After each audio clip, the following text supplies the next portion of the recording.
Rudyard Kipling जो था बम्बई में पैदा हुआ था। याद है, India was a land of snake charmers और इंडिया में सब चीज अजीब और गरीब है। विलियम स्लीमन एक सुपरिटेंडेंट ऑफ पुलिस था। उसने एक इंटेलिजेंस सर्विस बनाया था जिसका नाम था द ठग ऑफिस।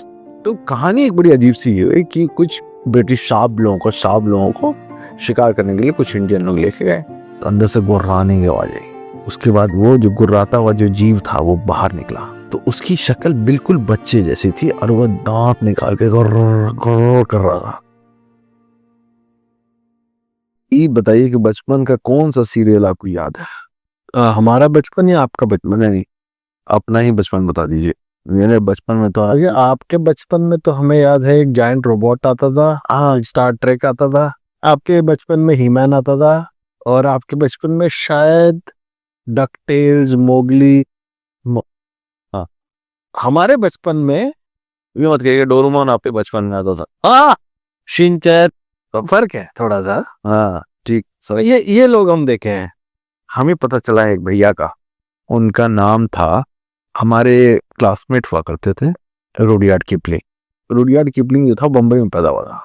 अच्छा, ये आपको नहीं मालूम? ये नहीं मालूम था ना द प्लॉट थिकन्स। ना तो इंटरेस्ट जाग रहा है। हाँ, तो रुडयार्ड किपलिंग भारतीयता जाग रही। तो क्या भाव, थोड़ी सी ना मैं आपको भूमिका बांधता हूँ ताकि आपको समझ में आए। एक आदमी था रुडयार्ड किपलिंग के जमाने में, तो रुडयार्ड किपलिंग के बचपन में उसके ना कहानियां छपती थी। तो दो तरह की कहानियां खूब छपा करती थी इंडियन पेपर्स में। वो समय याद है, India was a land of snake charmers और इंडिया में सब चीज अजीब और गरीब है। तो याद नहीं है, इन्होंने बना रखा। हाँ, इन्होंने बताया ये डिस्कवरी चैनल को बस एक ही कंट्री चाहिए था, इंडिया। सुबह से रात तक यहाँ अजीब और गरीबी घटनाएं हो रही होती थी। तो वो अजीब और गरीब घटनाओं में एक आदमी था, उसका नाम था विलियम स्लीमन। विलियम स्लीमन एक सुपरिटेंडेंट ऑफ पुलिस था। उसने ना 2-3 चीजों के ऊपर बहुत सारे उसने डायरी, क्योंकि वो तो पुलिस वाला था तो उसको ना डेली के रिकॉर्ड्स रखने होते थे। तो उसका ना 2 कंट्रीब्यूशन है बहुत बड़े। एक, उसने एक इंटेलिजेंस सर्विस बनाया था जिसका नाम था द ठग ऑफिस। अच्छा, ये फिरंगिया वाला जो आप बताए थे? यस। अच्छा, तो विलियम स्लीमन ही था जिसने फिरंगिया को अरेस्ट किया था। फिर याद आ गया था। हाँ, जब वो ठगी खत्म हो गई हिंदुस्तान से, या इन्होंने मार दिया उन लोगों को या जो भी हुआ, तो उसकी जो डायरी थी वो बड़ी पॉपुलर हो गई। तो उसमें अजीब व गरीब ठगों की कहानियां रहती थी, तो वो उसमें लिखी रहती थी। तो लोग उसको ना, वो ब्रिटिश अखबारों में खूब छपता था कि इंडिया में ऐसे ठग होते हैं, वैसे ठग होते हैं। उसी में एक बड़ी अजीब सी घटना और हुई। क्या हुआ कि कुछ लोग जंगल में गए शिकार करने के लिए। उसकी कहानी जो रुडयार्ड किपलिंग ने शायद पढ़ी, कभी उसने एक्सेप्ट नहीं किया, लेकिन उसने पढ़ी होगी, क्योंकि या बोलते हैं इंस्पिरेशन वहां से थे, ऐसे रिफ्लेक्शंस है, like you reflect, Annu Malik के रिफ्लेक्शन, या कॉपी तो होता नहीं है। तो कहानी एक बड़ी अजीब सी है कि कुछ ब्रिटिश और इंडियन लोगों को शिकार करने के लिए, ब्रिटिश साहब लोगों को शिकार करने के लिए कुछ इंडियन लोग लेके गए। तो वो बुलंदशहर के आसपास कोई जंगल था, वहीं पे वो लोग शिकार करने गए। तो क्या हुआ कि सुबह या शाम का टाइम था, अंधेरा था, तो उनको एक गुफा टाइप का दिखाई दिया। तो ये लोग फॉक्स हंटिंग करते हैं, भेड़िया या नीलर जो भी कह लीजिए, जिसको मारते हैं वो लोग। तो क्या हुआ कि उसने देखा कि ये देखो यहाँ पे वो है, तो आप शाम लगाओ और मारो उसको। तो सांप ने कहा बहुत बढ़िया, चलो हम निशान लगा थी। तो निशान लगाया उन्होंने कहा कि भाई उसको अंधेरे में क्यों हम बुलेट वेस्ट करें, बाहर निकलेगा मारे हैं तब ना मजा आएगा। तो उन्होंने कुछ आवाज करो, तो आवाज किया इन्होंने। तो वो उनको लगा कि बाहर निकलेगा वो जो भी है उसके अंदर, गुफा के अंदर। तो अंदर से गुर्राने की आवाज आई, तो ये लोग अलर्ट हो गए। फिर इन्होंने और आवाज की, साहब ने निशाना लिया, गुर्रा रहा अंदर से। उसके बाद वो जो गुर्राता हुआ जो जीव था वो बाहर निकला। तो वो जब बाहर निकला ना वो जानवर, तो उसकी शक्ल बिल्कुल बच्चे जैसी थी और वो दांत निकाल के गुर्र गुर्र कर रहा था। इनको समझ ही नहीं आया कि क्या हुआ है। तब तक क्या हुआ कि उसके बगल से एक और भेड़िया निकला। वो भेड़िया था, एक आदमी का बच्चा और एक भेड़िया, दोनों उस गुफा से बाहर निकले। देखो, अंग्रेज को हम ब्लेम भी नहीं कर सकते। उसको लगा कि ये बच्चे को बचाना मेरी जिम्मेदारी है। बस उसने निशाना लिया दूसरे वाले भेड़िए को और गोली मार, वो दूसरा वाला भेड़िया मर गया। लेकिन ये बच्चा जो आदमी का था, वो आदमी का सिर्फ बच्चा देखने में था, वो था भेड़िया। वो एक्चुअली में भेड़िया था, 4 पैरों पे चलता था वो, और वो अपनी माँ जो उसकी माँ थी ना, उसको गोली मार दी थी इन्होंने, तो वो वहां पे उसको गार्ड कर रहा था उसकी बॉडी को। अब ये लोग घबरा गए। अब इन्होंने सोचा कि उसको पकड़ने और पंजा मारे। अब इन्होंने जाल डाला उसके ऊपर और उसको पकड़ा। उसको पकड़ के वो लेके गए और उसके बाद उन्होंने कुछ भी खिलाने की कोशिश की, वो खाए नहीं, खाली गुर्रा है। वो मेरे को लगता है कि 7-8 साल का था वो, या 10 साल का होगा। तो उसकी ना मसल्स वसल्स जो थे वो अच्छे थे, मतलब he had lot of strength. उससे मतलब डील करना इतना आसान नहीं होता। और he was wild wild animal, मतलब वो काट करके उंगली निकाल ले आपका। वो खाता सिर्फ कच्चा मांस था।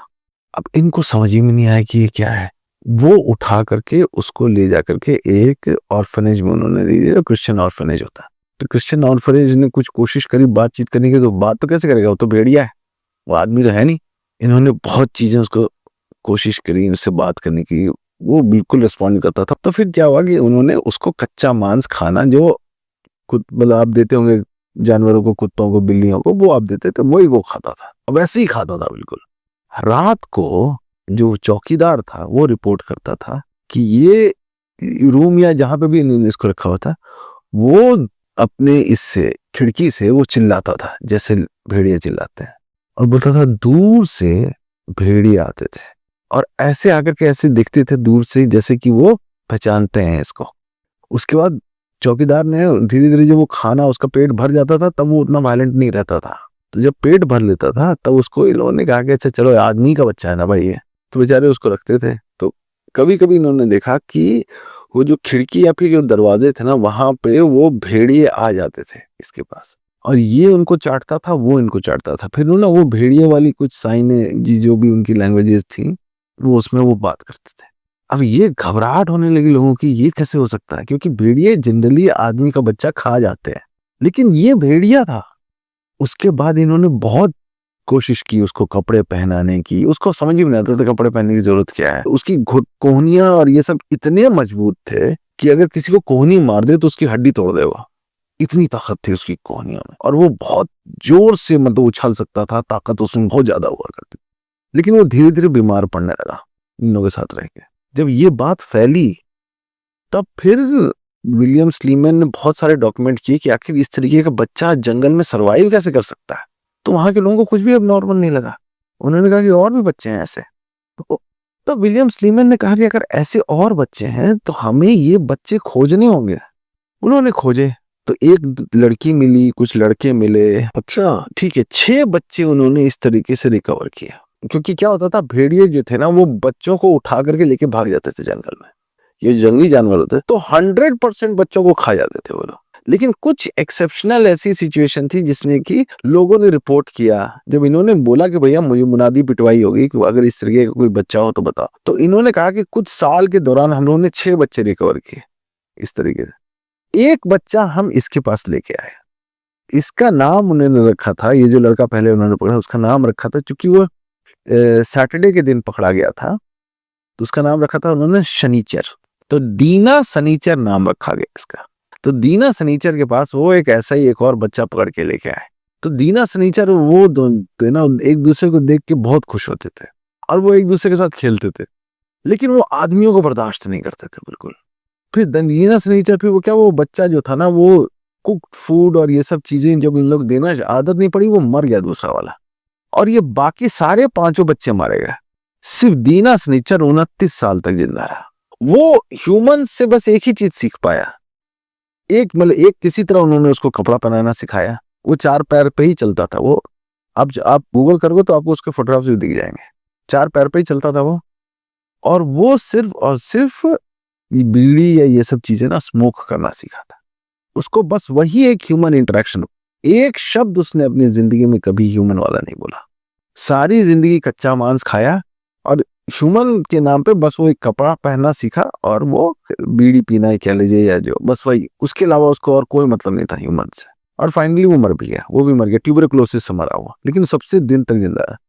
ये कहानी जो थी ना वो उस समय खूब छापी जाती थी विलियम स्टीवन की डायरीज में से, क्यों ना वो adventures of a wild land type का। तो ये कहानियां फिर रुडयार्ड किपलिंग ने भी पढ़ी। रुडयार्ड किपलिंग चले गए यूएस, ये कहानी एक पार्ट है। दूसरी पार्ट, रुडयार्ड किपलिंग चले गए हाँ, यूएस, पहले तो इंग्लैंड गए, फिर इंग्लैंड से यूएस चले गए। वहां पे उनकी शादी हुई, उनकी एक बेटी हुई। तो उनकी बेटी जो थी वो बीमार पड़ गई, तो अब वो फिर बेड रिडन ही रहती थी। तो रुडयार्ड किपलिंग अपने बचपन की जो कहानियां थी ना, उसी में से उन्होंने एक कैरेक्टर इन्वेंट किया जिसका नाम रखा था उन्होंने मोगली। जंगल जंगल पता चला या उसकी भी कहानी है, उसकी भी कहानी, और आप बोल रहे हो ना उसकी भी कहानी। यहाँ पे रुडयार्ड किपलिंग अपनी बेटी जो बीमार थी ना, उसको अपलिफ्ट, उसके स्पिरिट्स अपलिफ्ट करने के लिए एक ऐसी दुनिया उन्होंने बुनी, क्योंकि उन्होंने बचपन में पंचतंत्र की कहानी इंडिया में सुनी थी और उनको ये पता था कि वो जानवर बोलते हैं आदमियों जैसे, प्लस ये कहानी थी कहीं से।